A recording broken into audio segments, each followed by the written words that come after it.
Đâu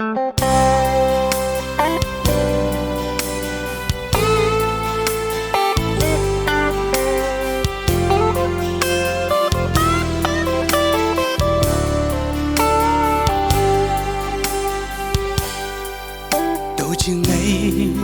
mai số chung chỉ ngờ mình khơi cái sáng tám bước mây bước kia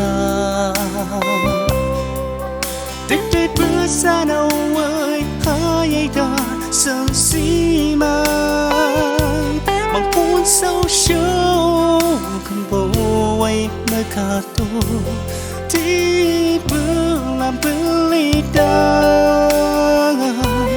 chỉ na bông lâu na nhiều lâu là bước chân và cứ mang sông lâu là bước sâu xí mang sông bao mùa lù lù lấy xin quay xa khu bước chân tông ai sông vô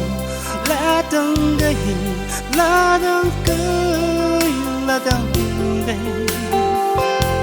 sớm lên cô ngày hát chú ngày là bước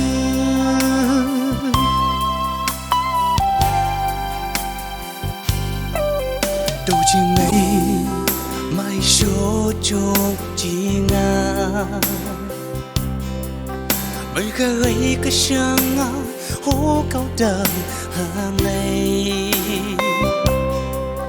mà chỉ bố cô và cái lấy cô hay sự lá bước người trước đi bước xa nào ấy hay ấy ta mưa cam và tí lệ ta chỉ na